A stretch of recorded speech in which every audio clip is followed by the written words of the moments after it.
Ja, beste kijkers, het is weer zoiets. Ik ben met Fons weer op weg. En waar zijn we op weg naar, Fons? We zijn hier in Echt bij Ben Heijman. En Ben verzamelt foto's van Echt zusteren en is een bijzonder noeste verzamelaar. Ik heb metgenomen het fotoalbum van mijn vader en moeder.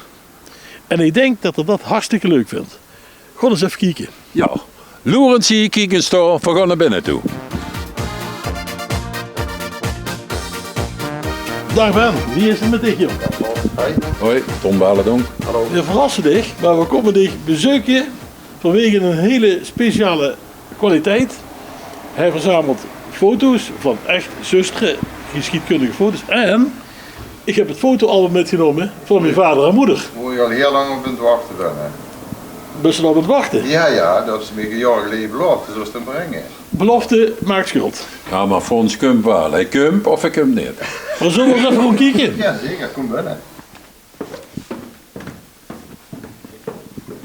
Tom, we gaan hier in de kelder, want het gebeurt allemaal in de kelder. En nu, een enorme hoeveelheid foto's, jongen. We gaan het zien. Ja, Ben, wie komt op zo'n hobby terecht, foto's verzamelen van gemeentes? Ja, dat is eigenlijk altijd mijn hobby geweest, foto's verzamelen. Ik doe al vanaf, van jongs af aan doe ik foto's maken, foto's verzamelen, film maken. Ben ik ook heel jong mee begonnen, dus dat heb ik altijd gedaan, ja. En zijn dat alleen foto's van die wat je zelf hebt gemaakt, of verzamel je die van de kinderen en weet ik veel wie je eraan komt? Nee, dat zijn niet foto's. Ik verzamel foto's probeer zoveel mogelijk foto's van dorpsgenoten te krijgen, van mensen waarvan ik denk dat ze foto's hebben. En er zijn lui die brengen me 3 foto's, maar er zijn ook lui die brengen me een ganse doos vol. En die doe ik dan digitaliseren. En ik doe dat eigenlijk nu de laatste jaren voor de heemkundevereniging Echterland. Je ziet ze ook wel eens zien op websites als foto's Oud Zusteren, Oud Echt, Peierland. Ja, daar zitten die foto's van dich regelmatig op gepubliceerd werden. Ja, dat doe ik dus ook. Maar dat doe ik dan ook maar meestal in naam van de heemkundevereniging. Zijn zuster heeft een hele leuke Facebook site, Zuster van Vreugde.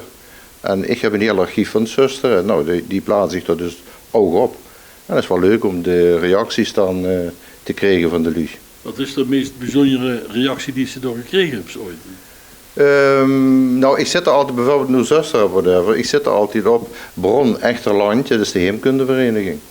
En daar reageren lui dan op en daar reageerde op een gegeven moment iemand op die zag, Echterland, wat hebben we weer nu met Echterlandje maken? Dat zijn wel leuke foto's, maar dat Echterlandje hoeft er voor mij niet bij. En ja, toen zag ik op een gegeven moment, als je liever niet hebt dat ik foto's erop zet, dan stop ik daarmee. Nou, toen kwam een lawine van reacties van lui, Ben, als je dat niet bedoelt, en laat hem toch lullen. Wil ik zeggen, blijf doorgaan met foto's. Ik heb nu toevallig de laatste weken gevolgd op Facebook. Oud Zusteren had ze zeg maar het rangeerterrein, wat vroeger een van de grootste rangeerterreinen van Nederland worden. Vanwege die kolentreinen, die moesten allemaal gesorteerd werden en gerangeerd werden. Daar hebben ze een geweldig leuke serie van gepubliceerd. Ja. En dan word ik even die commentaar aan het volgen. Hartstikke leuk. Mijn vader heeft daar gewerkt, mijn overgrootvader heeft daar gewerkt. En dat soort verhalen. Ja. Dat is toch een bijzonder dankbaar werk. Leuk, ja. Wat ik ook leuk vind, bijvoorbeeld dat ik iemand op een straat tegenkom en zegt, du bent toch vroeger bij de verkenners geweest? Ik, zei er. Ben ik nooit bij geweest. Ik zeg, ja, dat ben je bij geweest? Nou, nee, zei er. Weet ik dat toen of wat stoel dat? Zeg, geef me het mailadres van dich. Mailadres. Foto's gestuurd, hoe heb je de verkenners voor? Ja, zit er wat. Ongelooflijk, dat wist ik zelf nog eens, maar dat erbij was. Dat vind ik een leuke reactie. Hoeveel van die foto's heb ze? Poh. Wat is het? Ja, een paar duizend. Een paar duizend? Ja. Ik denk meer. Ja, wel, Ik dat is een denk paar. wel tienduizenden. Kan, ja. Dat denk ik echt. Ja, en dan hebben ze zo'n grote verzameling. En dat is natuurlijk, maar staan die allemaal online of komen die... Verder nou, ik doe het op de volgende manier. Ik doe om de aantal weken zet ik een serie foto's weer online. Hoe zit je die online? Op de website van Echterland. Dat is de heemkundevereniging. Maar die covertjes toch, die zitten helemaal vol met foto's. Digitaal, hè, met cd'tjes. Die 2 covertjes die zitten helemaal vol met dvd's. Met dvd's. En dat zijn de meeste dvd's van films die ik zelf gemaakt heb. Maar er zitten dus ook bij van films van bijvoorbeeld Dr. Hendricks hier vroeger in Echte Hoezocht, daar heb ik nog gekost. Ja, natuurlijk. Die maakte in de 50er jaar al films. Dat is nog, ging de auto repareren, dan zat er een spuitje in de band. Ja, zo'n ding had hij. De auto moest een spuitje hebben, had er een bandlek geprikt. Dat was een beetje in de waarde mens, maar verder goede dokter toch? Ja. Maar die man, al het filmmateriaal heb ik gekregen en dat heb ik samen met Bart, mijn zoon, hebben we dat bewerkt en hebben we een heel leuke film van echt van kunnen maken, van processies, van kermis. Ja, een heel leuk beeld van echt. Kunt u soms een beetje van laten zien? Dat is wel leuk eigenlijk, even een stukje. Kent. Oké. Vind ik toch lekker, altijd. Prima, dat doen we dadelijk, dat doen we digitaal inleveren. Dat hoeven we niet te doen nu. Ja. Als we het even sturen, is dat prima. Goed, we gaan eens even aan het werk.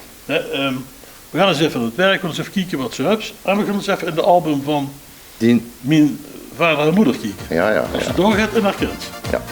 Dit soort albums kreeg ik gelukkig regelmatig aangeboden van mensen. En ja, vind ik hartstikke leuk. Kijk, soms zijn het echte familiekiekjes die niet zo... Dit is op Hoeve de Hoos, hè? Nou, Hoeve de Hoos. Binnenplaats. Op de binnenplaats. Zo'n groepsfoto.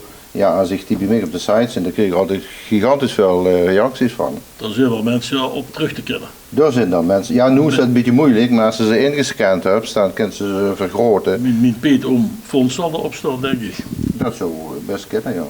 Dat je wel. Ja.